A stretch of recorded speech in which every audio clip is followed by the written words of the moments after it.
What do you have there in your hand, Mark? Well, this is a paperweight, James. A paperweight? A paperweight that we used in The Telltale Heart. And it was a way to do an amazing effect, which I will show you. Ooh. And also... There you go. Oh.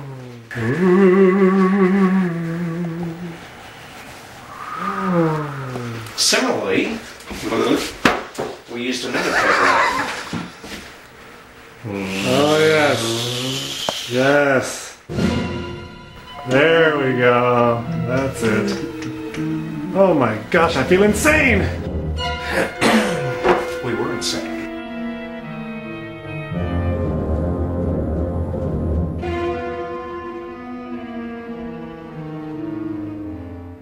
Since we didn't have a lot of money for big sets or props or costumes, we had to use our imaginations and cobble a lot of things together. Here are a few of the really incredible props that we made that have survived over the years.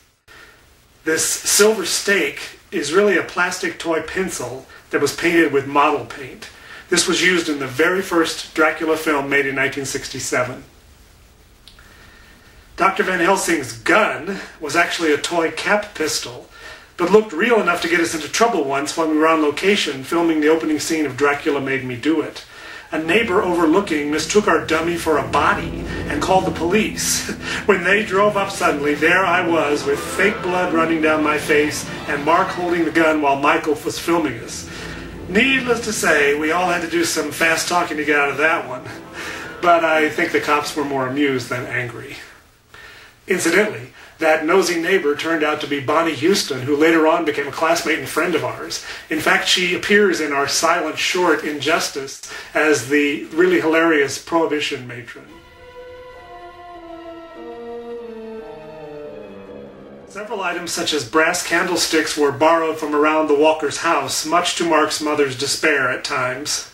The legacy of the bent candlestick, used here in Dracula Made Me Do It, lives on to this very day. By the way, these incredible paintings done by Mark were used in a montage sequence from our film of Edgar Allan Poe's The Raven in 1973. For Dracula Must Be Destroyed, our most ambitious production, we faced several problems with props that were required by the script. The first of them being the carriage that's taking Jonathan Harker to Castle Dracula. I built this cardboard model on top of a plastic toy stagecoach that Mark had. You'll notice that it came complete with little figures of Harker at the window and the coachman in his seat, his cape still held together with a trusty rubber band.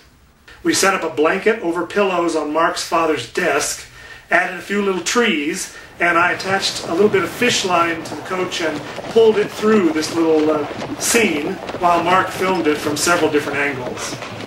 I'm really kind of proud of this because it turned out to look so nice with the editing and sound effects, and of course with the inserts of Mark as the coachman and Tommy McCarrow as Harker. It really does look like we had a full coach with horses when in fact we had nothing.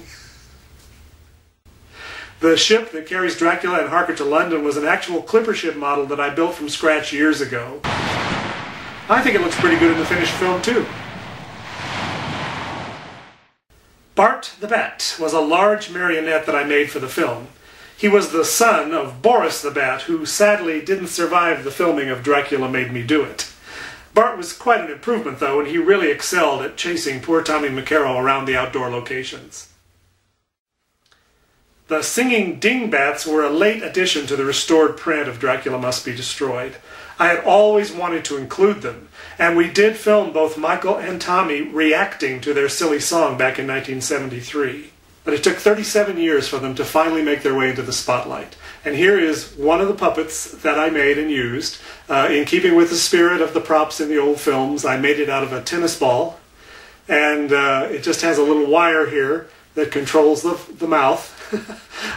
I set these up and filmed them right side up, and then I flipped the film over to make it look like they were hanging from the rafters while they were singing their song. Whoa! I think I'm going to be sick.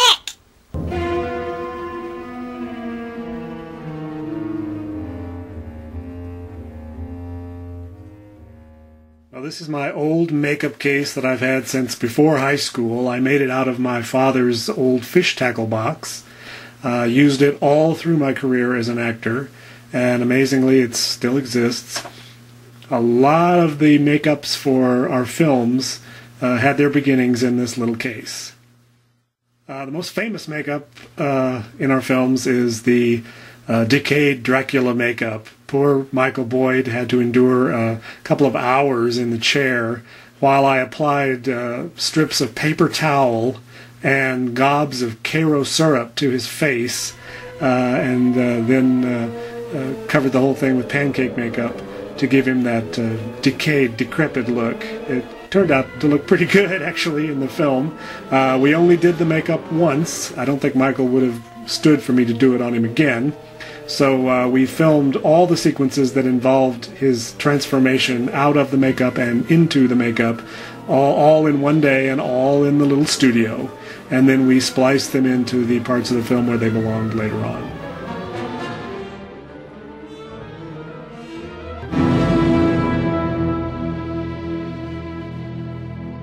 Well, it's not possible to talk about the CINEFEX films without discussing the blood.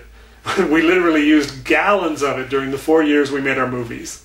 We found that ordinary stage blood showed up pink under the strong lights needed to film Dracula Made Me Do It. So I came up with my own concoction made out of flour, water, and lots of red food coloring. I kept it in gallon jugs like this in my mother's refrigerator. And it really did look good, thick and red and gooey in the films. But if I left it in the refrigerator too long and this stuff went bad, oh my God! Ugh. Now that's real horror for you.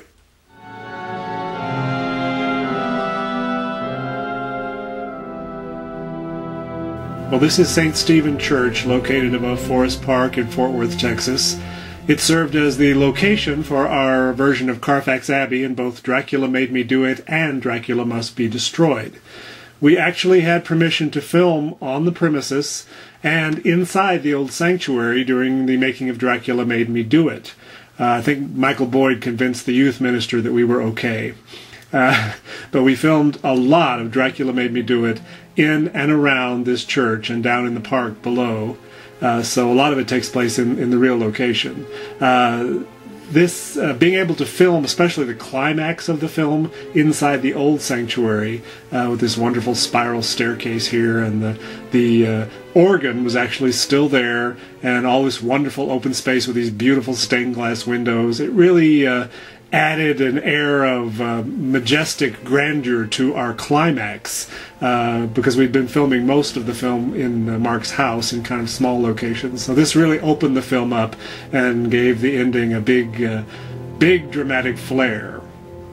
It also served as a great background for this great fight sequence that Mark choreographed for the climax.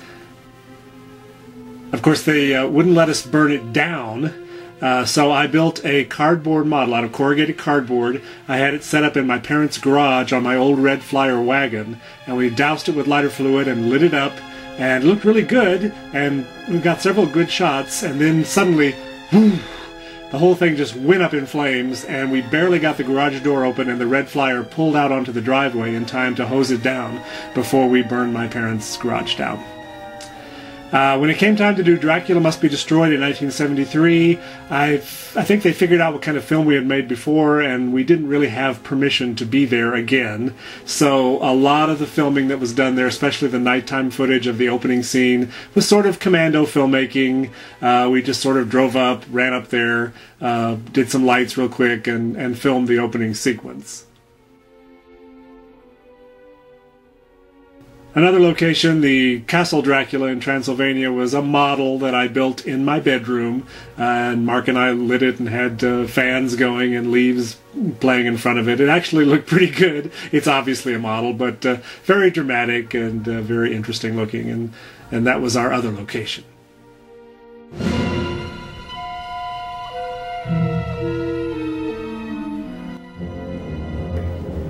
Well, back in the olden days, we used 8mm film shot with this camera.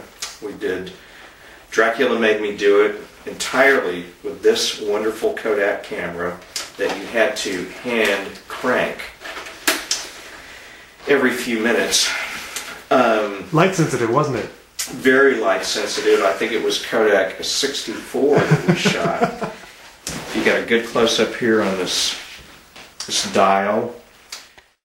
You have hazy sun or cloudy bright, and we used to play with these settings sometimes to simulate day for night and so forth. This was a wonderful camera, took beautiful pictures, yes. And we are so happy that we had it. Let's see, later on, because we were so good, such good little filmmakers, we discovered that they made high-speed film that was more light sensitive, and this was a great revelation to us. So we upgraded to a Ektachrome stock, and this was the Kodak XL360, which I believe was the second version of this that we used. The first one did not have a zoom. And what's also interesting about so many of our movies is, taken with both of these cameras, is a variety of cameramen and sometimes women who shot them. And one of the biggest cameramen in the whole biz at CINEFEX Studios was Michael Boyd, who played Dracula. And this is where you come in, Michael. And here we are all again. Michael and I did our first Dracula movie in 1967, shot with that same 8mm camera back there. And we had many more, and we had a big time doing it. I hope you enjoy watching it as much as we have fun making it. Or some dudes that have lived but one life, we were way gnarly.